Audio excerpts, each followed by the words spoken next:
no transforma el régimen del servicio militar voluntario en obligatorio, sino que es la Ley 29248, promulgada en junio de 2008, que introduce la figura del sorteo como mecanismo de reclutamiento cuando el número de personal incorporado es menor a las necesidades de los institutos armados. Una evidencia de que el sorteo fue introducido por la Ley 29248 es que en mayo de 2011, repito, en mayo de 2011, durante el gobierno anterior, el oficial a cargo de la Oficina de Registro Militar de Huancavelica, basándose precisamente en el artículo 50 de dicha ley, planificó y programó la ejecución de un sorteo público para incorporar jóvenes al servicio militar a la 31 Brigada de Infantería de Huancayo. La documentación que sustenta esta afirmación está en la pantalla para que pueda ser apreciada por la representación nacional.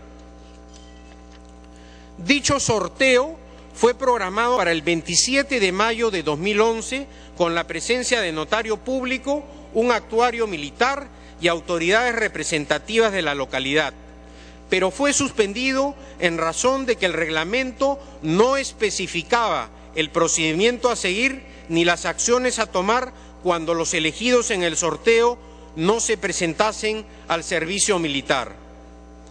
El sorteo que intentó llevar a cabo la Oficina del Registro Militar de Huancavelica el 27 de mayo de 2011 se hizo sobre la base de lo que expresamente estaba regulado por el artículo 50 de la Ley 29248, Ley del Servicio Militar, que textualmente dispuso: cuando el número de seleccionados voluntarios exceda o sea menor al requerido por las instituciones de las Fuerzas Armadas para cubrir las necesidades de personal para el servicio militar acuartelado, se realizará un sorteo público. Su finalidad es definir quiénes serán incorporados a filas.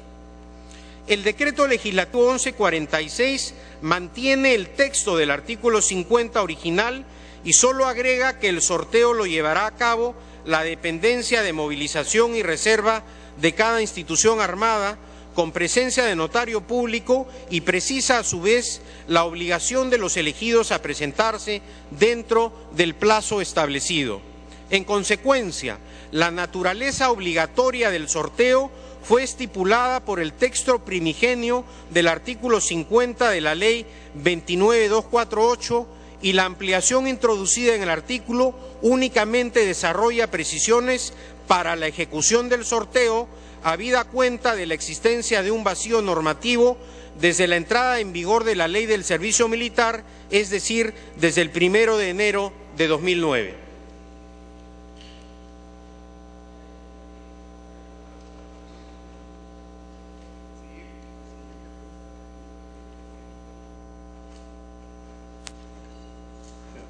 Siguiente pregunta.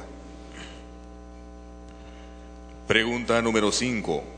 Para que el ministro diga si cree que el servicio militar obligatorio no vulnera la libertad, que es un derecho fundamental del ciudadano, y si piensa que se haya enmarcado en un Estado de Derecho. El servicio militar obligatorio no está vigente en el Perú. El artículo 163 de la Constitución Política del Perú, cuando dispone que toda persona natural o jurídica está obligada a participar en la defensa nacional de conformidad ley. La Constitución no precisa un modelo en particular de servicio militar, sino que le otorga la potestad al legislador para que vía una ley defina si el servicio será obligatorio, voluntario o mixto. El sorteo previsto desde la promulgación de la Ley 29248 en junio de 2008 constituye una medida excepcional justificada en el cumplimiento de las obligaciones que la Constitución le asigna a las Fuerzas Armadas y a todos los peruanos. Ahora bien, en ese punto cabe que todos nos hagamos la siguiente pregunta: ¿resulta constitucional que por ley se establezca un sistema de servicio militar voluntario, obligatorio o mixto? Para responder esta pregunta, permítanme citar el siguiente informe parlamentario. Los artículos 43, 163 y 165 de la Constitución vigente, en una unidad de criterio, establecen que por ley se norma el sistema de defensa nacional, del cual es parte el servicio militar. Por ende, es el legislador el que puede establecer el modelo del servicio militar en obligatorio, voluntario o mixto. La Ley 27178 ha optado por uno de ellos, lo cual es conforme a Constitución. Como se puede apreciar en el documento que mostramos en pantalla, fue el señor congresista de la República, Javier Velázquez Quesquén, quien en el año 2008, y como presidente de la Comisión de Constitución y Reglamento del Congreso de la República, convalidó el criterio jurídico respecto a que corresponde al legislador optar por un sistema mixto. Por ello, coincidiendo democráticamente con lo analizado por el congresista Velázquez Quesquén, considero que el servicio militar y el sorteo respetan el marco constitucional vigente. Siguiente pregunta. Pregunta número 6. El Decreto Supremo 001-2013 DEP dispone que si el llamamiento extraordinario no logra alcanzar el número de voluntarios necesarios para el servicio militar acuartelado, se procederá con el sorteo. ¿Acaso se puede obligar a cumplir el servicio si éste es voluntario?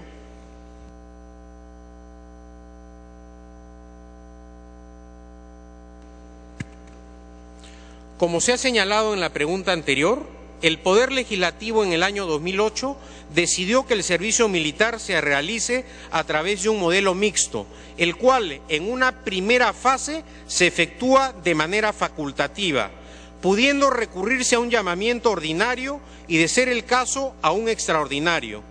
En una segunda etapa se puede llevar a cabo un sorteo cuyas consecuencias son obligatorias como medida excepcional cuando no se cubran las vacantes previstas por las Fuerzas Armadas en los respectivos llamamientos ordinarios y extraordinarios.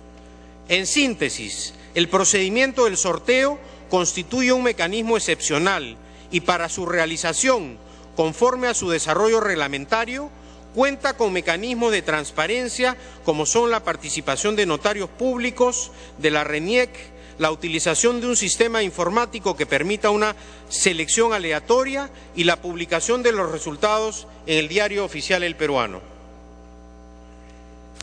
Siguiente pregunta. Pregunta número 7. Para que diga cómo justifica que el decreto legislativo en cuestión haya establecido que los seleccionados por el sorteo puedan quedar exonerados del servicio mediante el pago de una multa del 50% de una unidad impositiva tributaria UIT, lo cual resulta inaceptable, discriminatorio, por perjudicar en medida mayor a los más pobres. ¿Puede responder, señor ministro? Gracias, señor presidente.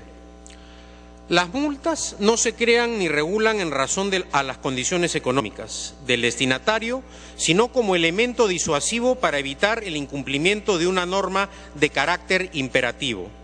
En efecto, toda obligación nacida de la ley viene acompañada de medidas coercitivas que disuadan al obligado de evadir sus responsabilidades.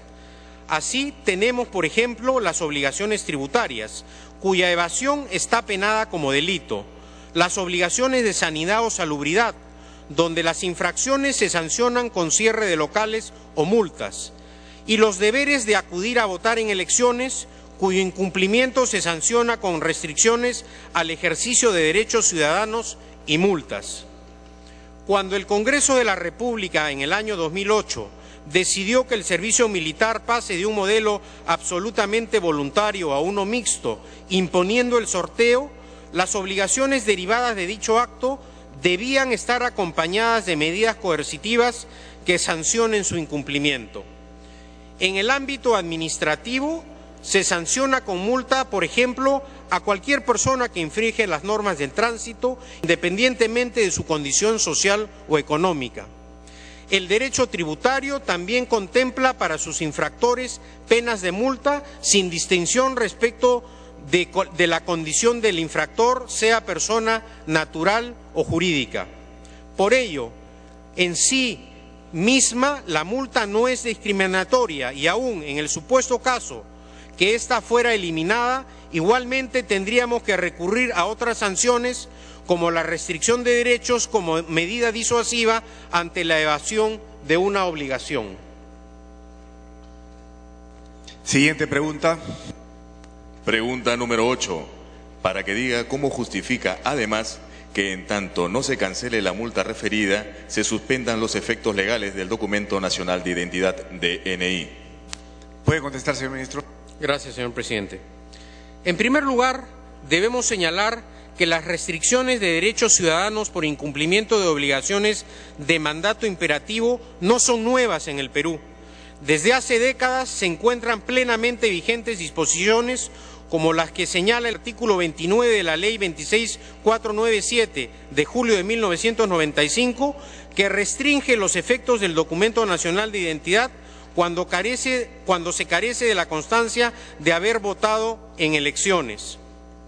El numeral 9 del artículo 78 de la Ley 29248, modificado por el Decreto Legislativo 1146, establece que aquellos que incumplen con presentarse a las unidades militares, a pesar de haber sido elegidos en el sorteo, son sancionados con una multa del 50% de la unidad impositiva tributaria vigente a la fecha en que se hace efectivo el pago. Y en tanto no cancelan la multa correspondiente, se aplica una norma vigente desde 1995, el artículo 29 de la Ley 26497, Ley Orgánica del Registro Nacional de Identificación y Estado Civil, según la cual se suspenden los efectos legales del Documento Nacional de Identidad, salvo su valor identificatorio. Es decir, no se está estableciendo una figura draconiana ni distinta a aquella que se aplica a los ciudadanos que incumplen su obligación de ser miembros de mesa habiendo sido previamente sorteados o a los que no asisten a votar en un proceso electoral. Siguiente pregunta. Pregunta número 9. Para que informe si el jefe del Comando Conjunto tiene autorización de su despacho para emitir opinión en los medios de comunicación respecto de lo relativo a la ley del servicio militar. Señor ministro, ¿puede contestar? Sí. Siguiente pregunta. Pregunta número 10. El jefe del Comando Conjunto señaló en oportunidad anterior que se requiere 60.000 voluntarios para cubrir las necesidades. ¿Con qué criterio se solicita esa cantidad y cuál es la documentación que sustenta esta demanda? ¿Puede responder, señor ministro? Gracias, señor presidente.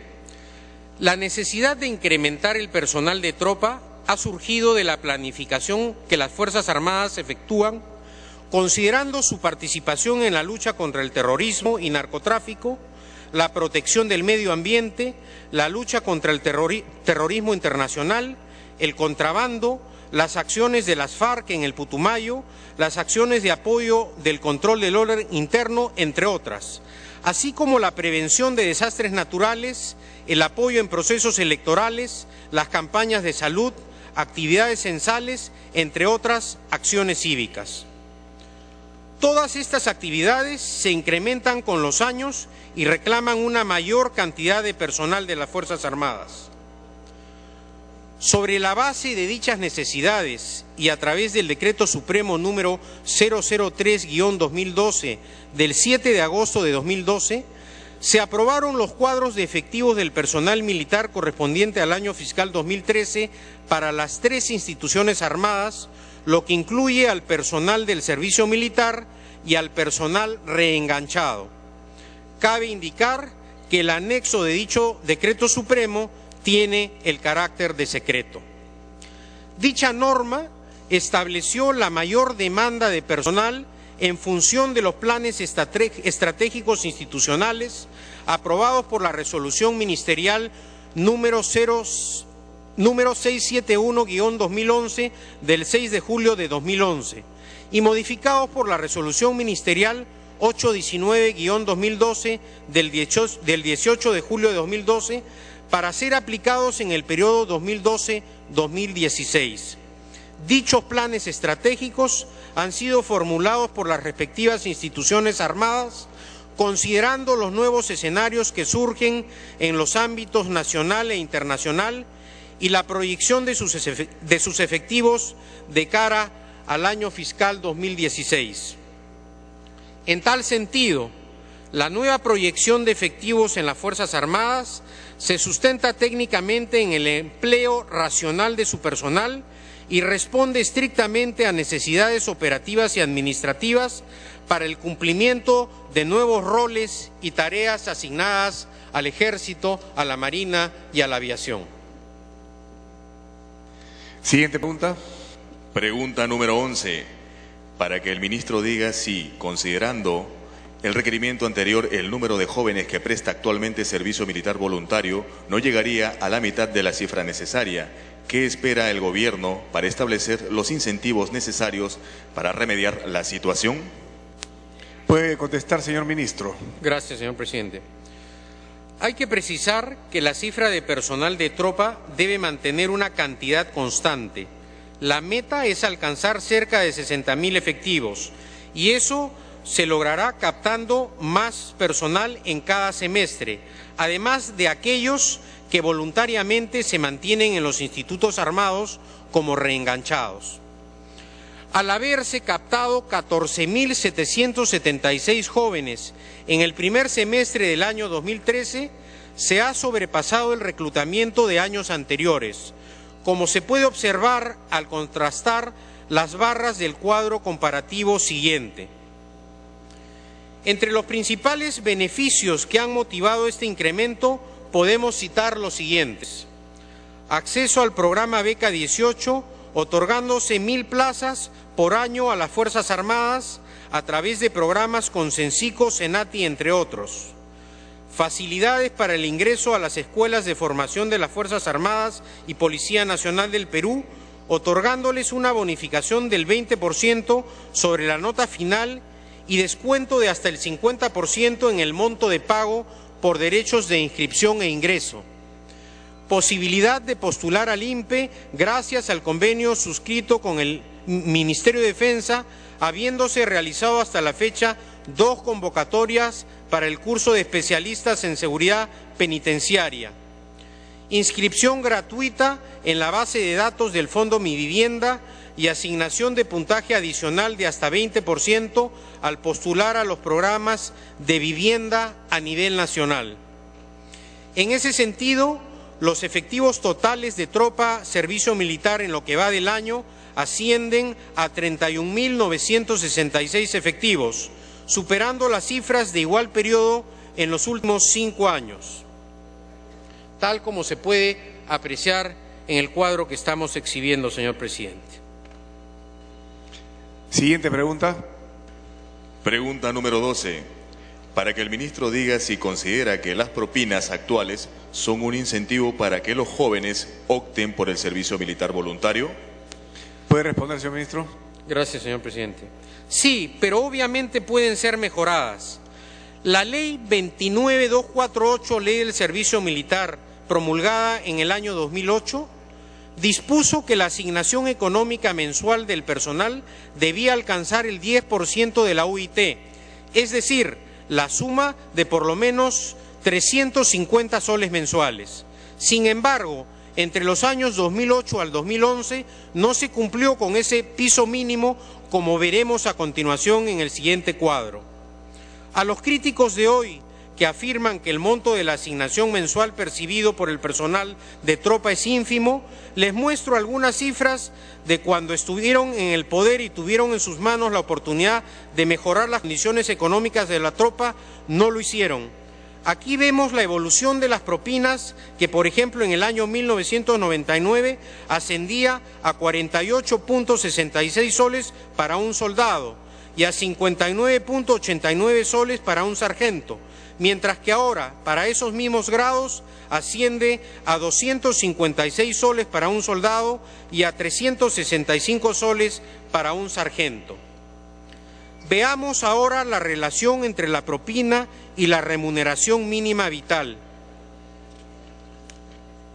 En este cuadro podemos notar que en los años 90 la propina de un soldado representaba solo el 14.1% de la remuneración mínima vital y que ahora, en el año 2013, representa el 34.13%. Es decir, desde este punto de vista se ha experimentado un notorio incremento y porcentualmente se ha más que duplicado. En el caso del personal del servicio militar que asciende hasta el grado de sargento, la propina representa el 17.36% de la remuneración mínima vital del año 1999, mientras que hoy, en el año 2013, equivale al 48.67%, nuevamente más del doble. Incluso el personal reenganchado que asciende a sargento y se mantiene en la tropa por 5 años puede hoy percibir ingresos superiores a la remuneración mínima vital. Es recién en diciembre de 2011, durante el actual gobierno, que se aprueba una nueva escala de propinas con un incremento de más del 60% respecto a la propina aprobada el año 2011. Ahora, gracias al Decreto Legislativo 1132 y al Decreto Supremo 278-2012-EF, es que la base de cálculo de la asignación económica mensual ya no es la UIT, sino un porcentaje de la remuneración consolidada del suboficial de menor rango, como se comprueba en el siguiente cuadro. Debemos afirmar entonces que en los próximos años, cuando se incremente la remuneración consolidada de un suboficial de tercera, también se aumentará proporcionalmente la propina del personal de tropa. Siguiente pregunta. Pregunta número 13, para que el ministro diga si es consciente de que, por responsabilidad suya, pone en riesgo la seguridad nacional al no poderse completar los requerimientos de las Fuerzas Armadas por falta de incentivos para el llamamiento. Puede responder, señor ministro. Gracias, presidente. El Gobierno viene implementando una política de beneficios que promueva la incorporación voluntaria al servicio militar, la cual se realizará progresivamente. Al respecto, podemos resaltar las siguientes acciones. Convenio de cooperación interinstitucional para la implementación de becas y créditos educativos entre el Ministerio de Defensa y el Ministerio de Educación para Beca 18. En el año 2012 se programaron convocatorias con la participación del personal de tropa del servicio militar que se encontraba acuartelado, cuyos beneficiarios fueron 708 a nivel nacional, 314 en el primer semestre y 394 en el segundo, tal como se aprecia en el cuadro siguiente. Al inicio de este año, continuó la inscripción del personal de tropa licenciada de los 3 institutos armados. Como se aprecia en este cuadro, los resultados obtenidos en lo que va del año 2013 marcan un notorio incremento en las cifras de beneficiarios, habiéndose alcanzado solo en el primer semestre a 751 efectivos, una cantidad mayor a los 2 semestres del año anterior. Convenio marco y específico de cooperación interinstitucional entre el Ministerio de Trabajo y el Ministerio de Defensa. A través de las coordinaciones con el Ministerio de Trabajo y Promoción del Empleo, se han inscrito 407 miembros del personal de tropa en becas de capacitación, los cuales vienen recibiendo instrucción en los institutos educativos superiores designados por el Ministerio de Trabajo y Promoción del Empleo, en las especialidades de auxiliar de electricidad, logística de aduanas, operador de montacargas, auxiliar de almacén y despacho y promotor de ventas. Es importante resaltar que la finalidad de ambos sectores es promover la capacitación para la inserción laboral, lo que también impulsa la inclusión social y el desarrollo nacional. Contrato de servicio de capacitación y certificación en el rubro industrial para el programa de capacitación laboral con el SENATI. El 22 de diciembre de 2011, el Ministerio de Defensa y el SENATI firmaron un contrato para beneficiar a 1.034 licenciados del servicio militar en 2 semestres académicos para el año fiscal 2012. Convenio marco específico de capacitación entre el Ministerio de Defensa y Censico. El 15 de diciembre de 2011 fueron suscritos por el Ministerio de Defensa y Censico los convenios de cooperación institucional para la capacitación y certificación que beneficiarían a 600 egresados del servicio militar en 2 semestres académicos para el año fiscal 2012. Convenio marco de cooperación interinstitucional entre el Instituto Nacional Penitenciario y el Ministerio de Defensa. El 27 de febrero del 2013 se suscribió el convenio de cooperación con el INPE a fin de seleccionar licenciados que reúnan las condiciones necesarias para acceder al cargo de personal penitenciario previa capacitación. Convenio marco de cooperación interinstitucional entre el Ministerio de Salud, el Ministerio de Defensa y el Seguro Integral de Salud para el incremento de la cobertura asistencial en el marco del Aseguramiento Universal de Salud. El 18 de octubre de 2012 se suscribió un convenio con el Ministerio de Salud y el Seguro Integral de Salud con la finalidad de incrementar las afiliaciones del Seguro Integral de Salud, incluyendo a las personas que realicen el servicio militar. Su ejecución está supeditada a convenios específicos suscritos por las instituciones armadas. Convenio marco de cooperación interinstitucional entre la Cámara de Comercio de Lima y el Ministerio de Defensa. El 4 de abril de 2012 se suscribió un convenio con la Cámara de Comercio de Lima que cuenta con 11.000 empresas afiliadas, con la finalidad de impulsar capacitación para el trabajo, capacidad de emprendimiento y proporcionar información vinculada a la oferta de trabajo o bolsas de trabajo con que cuente, en especial por requerimiento de las empresas asociadas en beneficio del personal que realiza servicio militar y personal licenciado de las Fuerzas Armadas. Su ejecución también está supeditada a convenios específicos suscritos por las instituciones armadas. En suma, tal como se evidencia en el siguiente cuadro, que consolida las becas otorgadas al personal del servicio militar, durante mi gestión al frente del Ministerio de Defensa se han otorgado un total de 3.591 becas. De otro lado, se vienen trabajando en los siguientes temas: un convenio de cooperación interinstitucional entre el Ministerio de Educación con la finalidad de brindar servicio educativo al personal de tropa de servicio militar acuartelado para la culminación de su educación básica a través de la modalidad de educación básica, alternativa en el tiempo que dure su permanencia en el servicio militar. Difusión de la Feria de Becas 18 y del programa Mi Vivienda para el personal de licenciados en las diferentes guarniciones militares y poblados del Perú.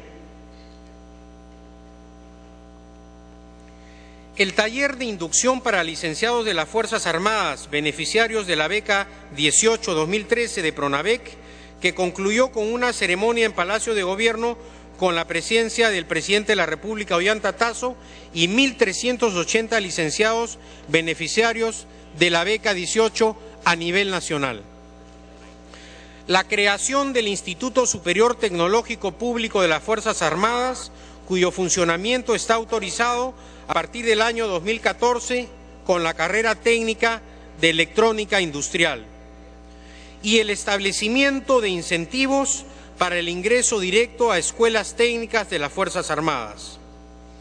Con estos incentivos, señor presidente, se viene logrando incrementar el número de voluntarios al servicio militar. Siguiente pregunta. Pregunta número 14, para que diga cuál es y cuál debe ser el monto que el Estado desembolsa por cada recluta que ingresa al servicio militar, considerando, además del estipendio que recibe como propina, el costo de su alimentación, uniforme, capacitación y otros aspectos de su entrenamiento. ¿Puede responder, señor ministro? Gracias, señor presidente. Como se puede apreciar en el siguiente cuadro, el desembolso por cada recluta involucra, además de la asignación económica, una serie de rubros complementarios, como medicinas y gastos médicos, racionamiento diario y racionamiento cuando se está en campaña, vestimenta, frazadas, colchón, transporte, gastos en servicios básicos, entre otros, todo lo cual asciende a 11.600.52 soles anuales por cada personal de tropa.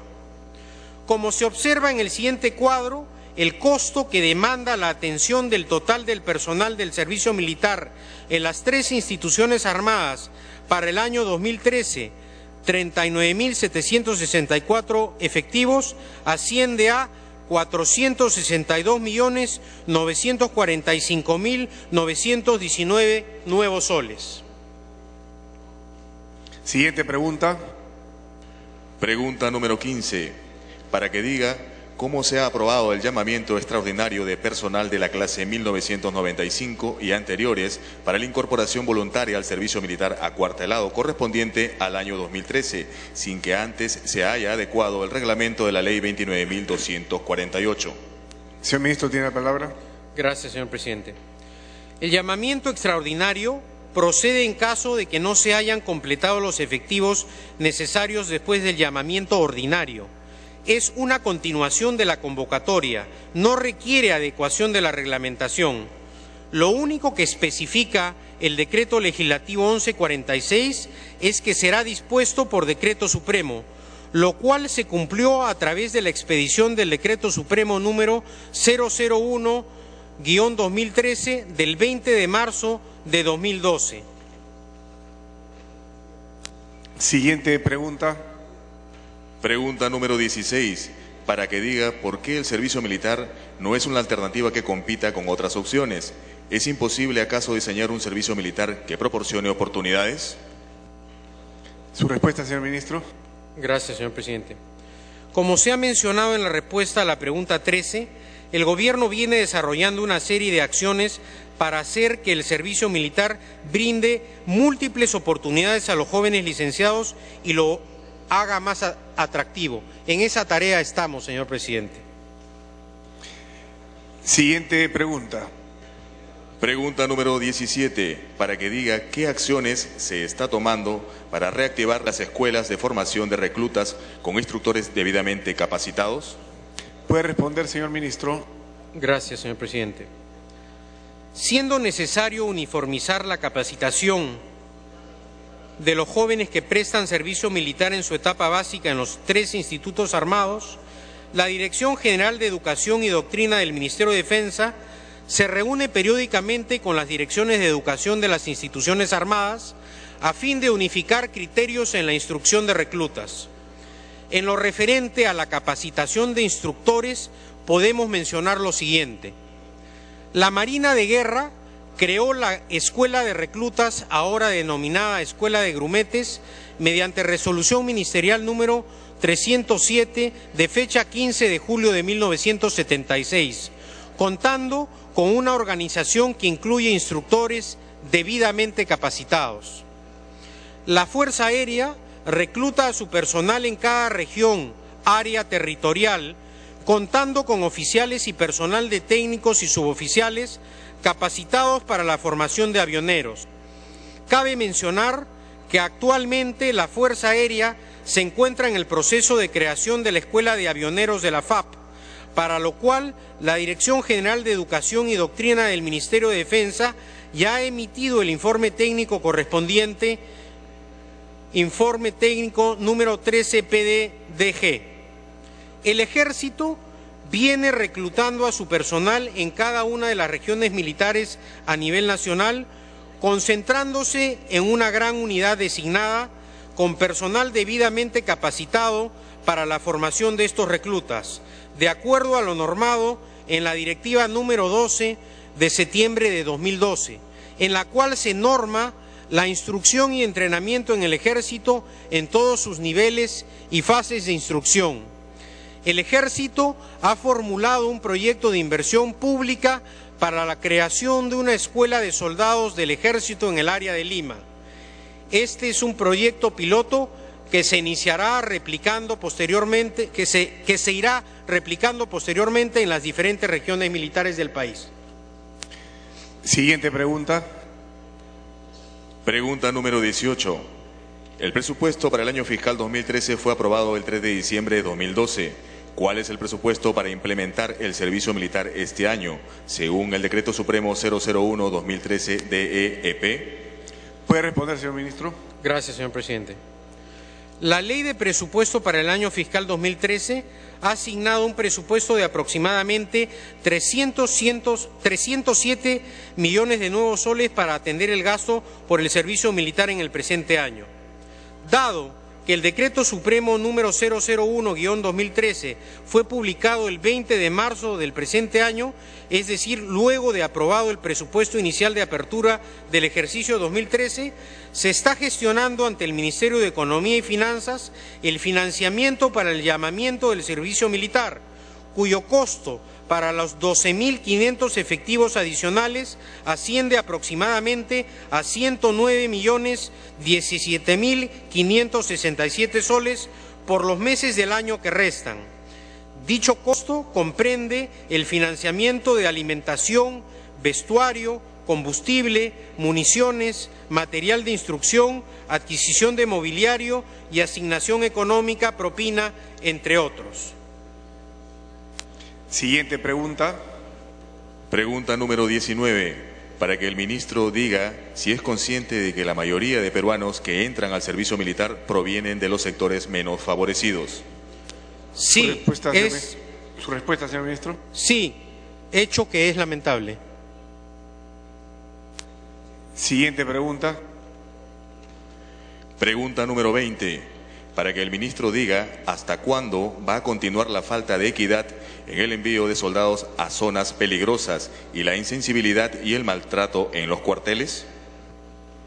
¿Puede responder, señor ministro? Gracias, presidente. No existe en el sector defensa política alguna que fomente la insensibilidad o el maltrato en los cuarteles, ni que promueva la injusticia en el envío de soldados a zonas peligrosas o de riesgo en el territorio nacional. El personal de tropa es rigurosamente capacitado para afrontar toda clase de retos. Se le prepara para que desarrolle una adecuada capacidad intelectual, adquirir las destrezas propias de un combatiente moderno, así como aptitud física y emocional para afrontar situaciones bajo presión. Los programas de instrucción para el personal de tropa incluyen instrucción básica individual del combatiente, instrucción básica contraterrorista, instrucción técnica y táctica operacional y además integración y educación técnica operativa. Todo este proceso se desarrolla en los primeros 6 meses luego de ingresar a las Fuerzas Armadas y antes de ser desplegado a una zona de emergencia. El personal de tropa que realiza servicio militar no es empleado en operaciones de alto riesgo ni operaciones especiales. Estas últimas son asignadas a personal profesional altamente entrenado y equipado para este tipo de misiones. Con relación a los hechos aislados de maltratos en cuarteles, debemos ser enfáticos al reafirmar que el maltrato en cualquiera de sus formas no está permitido en ninguna unidad o dependencia de las Fuerzas Armadas, sino que por el contrario, cuando es detectado se castiga con la máxima severidad. A través del sistema de inspectoría se investiga, sanciona y denuncia, y de ser el caso a los que resulten responsables, de acuerdo a la normatividad vigente, se les denuncia penalmente. Finalmente, el Ministerio de Defensa, a través de sus instituciones armadas, vela permanentemente por el bienestar de todo su personal, tal es así que en cumplimiento de la Ley 29248, Ley del Servicio Militar y su modificatoria, el sector viene dando un fuerte impulso al correcto funcionamiento de las oficinas de asistencia al personal del servicio militar, quienes son las encargadas de velar por el respeto de los derechos fundamentales del personal, evitando que se produzca cualquier tipo de maltrato físico o psicológico. Siguiente pregunta. Pregunta número 21.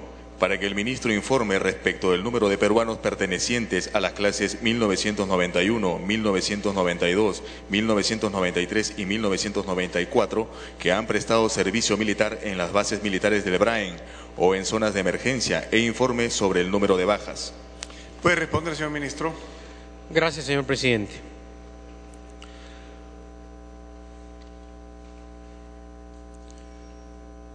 Antes de responder a la pregunta que la representación nacional ha solicitado sobre las bajas militares en el Brain, permítanme dar una opinión personal sobre el tema. Detrás de las cifras sobre bajas militares que vamos a presentar está el dolor de familias de peruanos que entregaron sus vidas en defensa del Estado de Derecho y la legalidad. Detrás de cada número hay jóvenes que cayeron por el ataque cobarde de delincuentes terroristas financiados por el narcotráfico. Por eso, más allá de demostrar el incremento o reducción de las muertes en el Brain, creo que cualquier precisión adicional sobre este tema debería verse con la mayor reserva posible a fin de evitar el dolor de las familias de los caídos, así como el aprovechamiento de la información por parte de los enemigos de la patria. Según la información proporcionada por el Comando Conjunto de las Fuerzas Armadas, sobre un universo de aproximadamente 2.000 efectivos que anualmente son asignados a las zonas de emergencia, las bajas en acción de armas en el Brain han descendido de 33 en el año 2009 a 2 en lo que va del año 2013. Siguiente pregunta.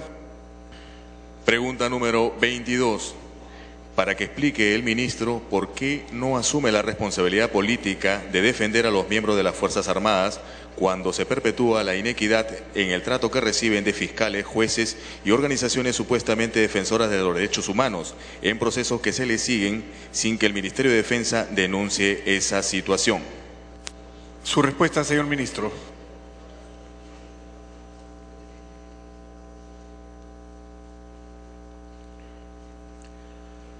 Como ministro de Defensa, tengo como política personal la protección legal permanente para los miembros de las Fuerzas Armadas, como ha quedado demostrado en el caso de los comandos de Chavín de Huántar, donde estuvieron durante años en estado de indefensión y que hoy finalmente han recibido justicia. De igual manera, en los casos que se presenten en el futuro, actuaré de la misma forma a fin de defender al personal militar que sea denunciado injustamente en el cabal ejercicio de sus funciones. En términos personales, siento la enorme satisfacción de haber asumido la defensa de los comandos de la operación de Chavín de Huántar en el marco de un estricto respeto a la Constitución y a la ley, y sobre todo que el proceso haya concluido con una sentencia favorable. Es pues esta una prueba fehaciente de la gran importancia que tiene para quien habla y para el Gobierno la defensa legal de los miembros de las Fuerzas Armadas. Claro está, no ha sido únicamente el producto de un esfuerzo individual, puesto que un valioso equipo ha trabajado con entrega y profesionalismo para conseguir este importante resultado. Por ello, señores congresistas, permítanme aprovechar esta ocasión para expresar públicamente mi felicitación y agradecimiento a todos quienes participaron en este proceso y que supieron llevarlo a buen puerto, y a los valorosos comandos de la Operación Chavín de Huántar les rindo una vez más un sentido y cálido homenaje. En el marco de lo dispuesto en el Decreto Supremo 022/2008, reitero que cada vez que sea requerido por miembros de las Fuerzas Armadas en situación de actividad, disponibilidad o de retiro y personal de tropa licenciada, se procederá a contratar a los abogados necesarios mediante los procesos de selección que correspondan conforme a las normas vigentes sobre la materia. Debo informar a la representación nacional que, siguiendo los procedimientos establecidos, hace pocos meses se ha contratado la defensa legal para cada uno de los miembros de la patrulla de Fuerzas Combinadas que intervinieron en los lamentables sucesos de Ranrapata. Finalmente, debo informar que he dispuesto que, con miras a asegurar la calidad de los servicios de la defensa legal que han sido contratados, en breve daremos inicio a un proceso de supervisión legal que será conducido por la Procuraduría del Sector Defensa. Por lo expuesto, debo ser enfático en anunciar que el Ministerio de Defensa, a mi cargo, sí viene asumiendo la responsabilidad de contratar la defensa legal a los miembros de nuestras Fuerzas Armadas cuando son denunciados ante o por el Ministerio Público o son llevados a los tribunales de justicia, nacionales o internacionales, en cumplimiento de sus misiones. Siguiente pregunta. Pregunta número 23.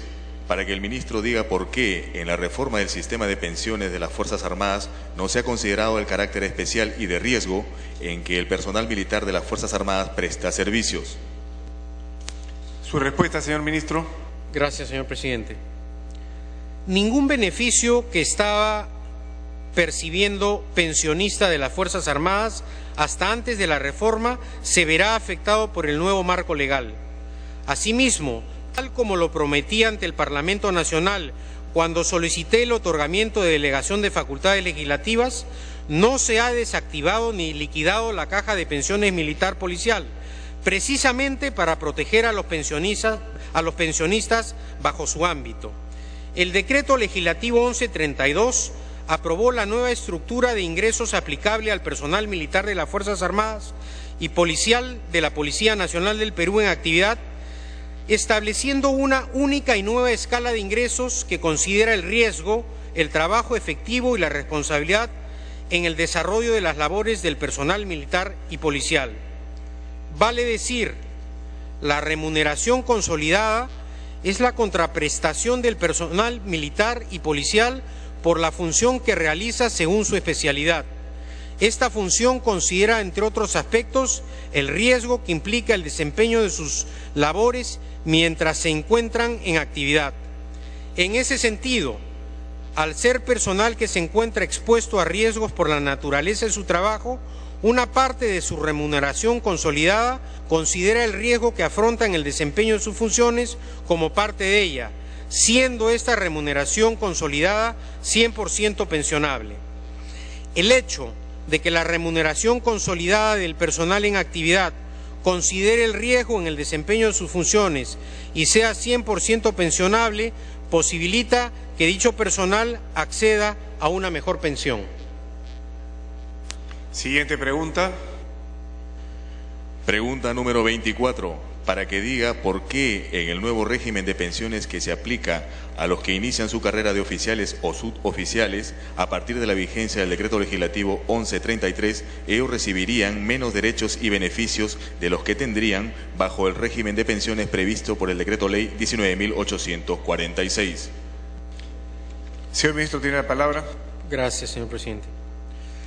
Para tener todos los elementos necesarios para efectuar un correcto análisis de la reforma pensionaria en las Fuerzas Armadas y Policía Nacional del Perú, es indispensable entender que el régimen del decreto ley 19.846, anterior al decreto legislativo 1133, no resultaba financieramente sostenible en el tiempo, esto es, la recaudación del personal activo sujeto a este régimen pensionario y la rentabilidad del fondo no eran suficientes financieramente para afrontar el pago de las planillas de pensiones. En ese sentido, resultaba indispensable efectuar una reforma que, sin afectar a los actuales pensionistas del régimen regulado por el decreto ley 19.846, respete las disposiciones constitucionales establecidas en la primera disposición final y transitoria de la Constitución Política del Perú. Siendo ello así, este nuevo régimen previsional aplicable al nuevo personal que a partir del 2013 se incorpore a la carrera militar, debía ser diseñado considerando la sostenibilidad financiera del mismo, garantizando de esta manera el derecho de sus pensionistas a acceder a una pensión. Es así que con el decreto legislativo 1133 se declara cerrado el régimen de pensiones del decreto ley 19.846 y se inicia un nuevo régimen pensionario para el nuevo personal militar y policial en actividad, acción que ha sido efectuada respetando el marco constitucional vigente. Así, las disposiciones de este nuevo régimen pensionario se sustentan en los cálculos actuariales y el estudio de proyección para su sostenibilidad en el tiempo, a fin de que la Caja de Pensiones Militar Policial asuma esta responsabilidad en su administración y cumpla cabalmente con los pagos de las pensiones con sus recursos, los mismos que serán financiados con los aportes del personal militar y policial en actividad que pertenezcan a él. Siguiente pregunta. Pregunta número 25.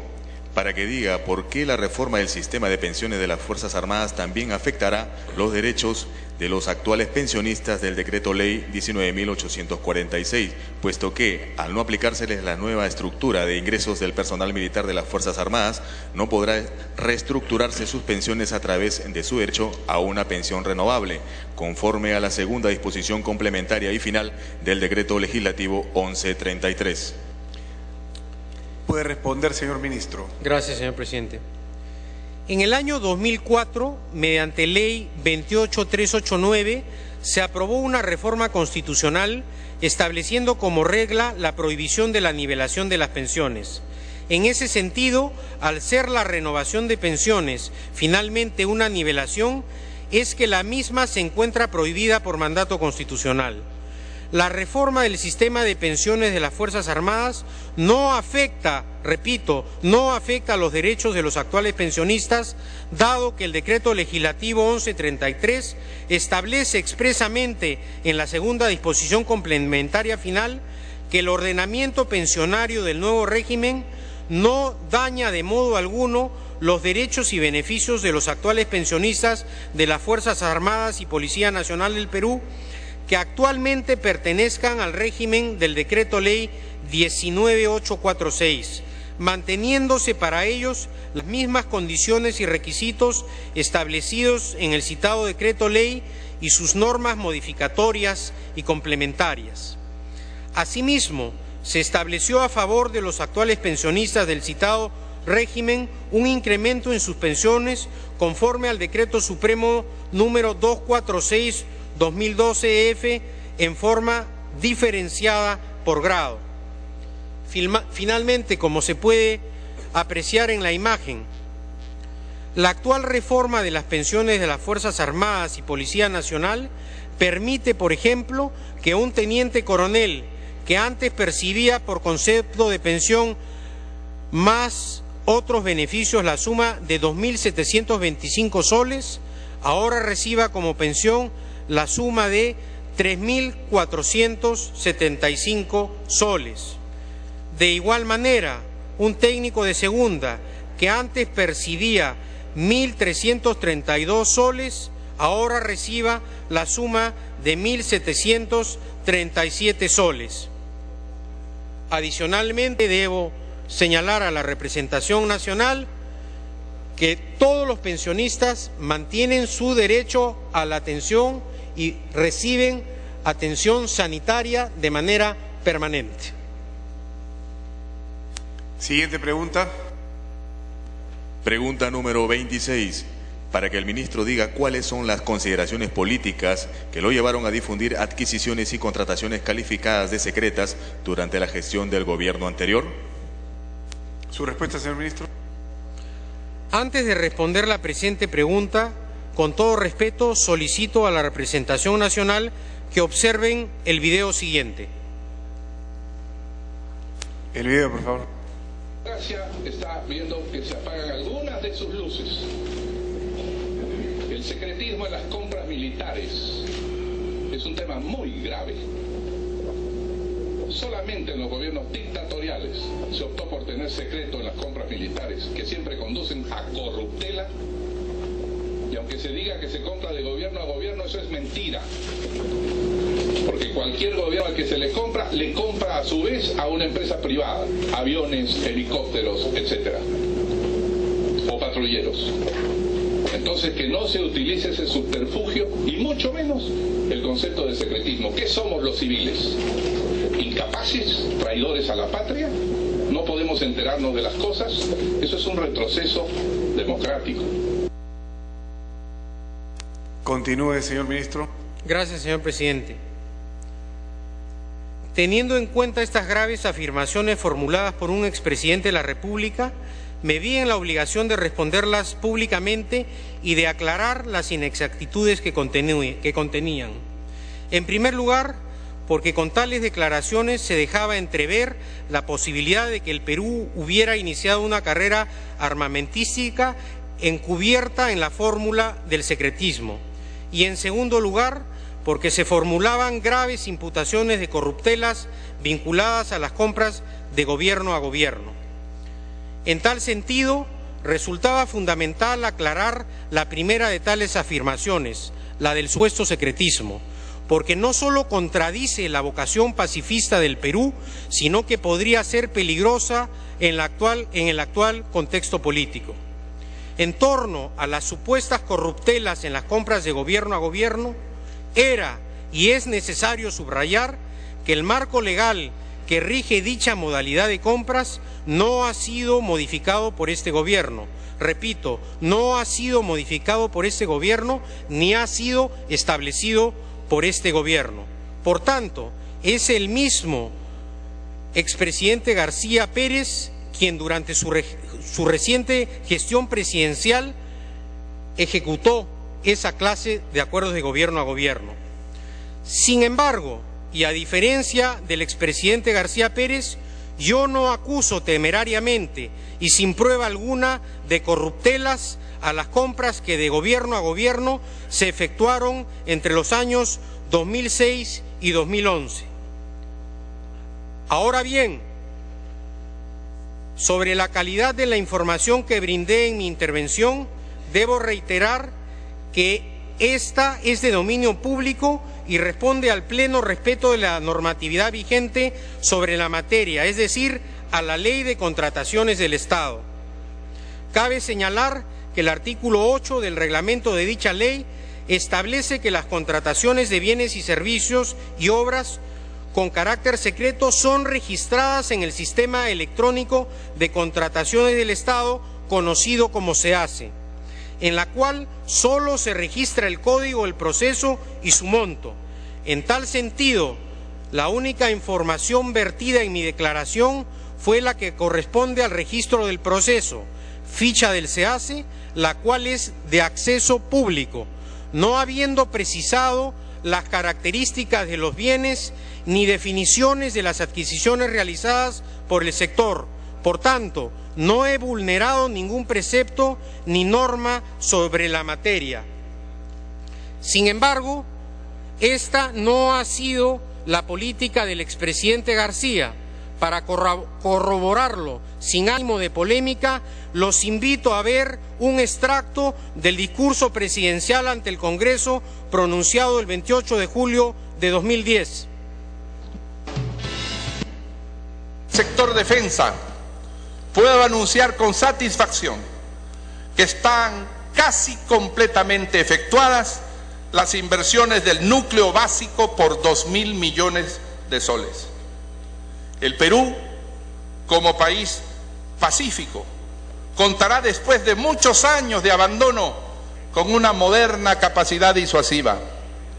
En la aviación, con la puesta a punto y armamento de todos sus aviones. En la Marina, con la reposición de los torpedos y misiles. En el Ejército, con los sistemas antitanques, los helicópteros Mi-17 repotenciados y las nuevas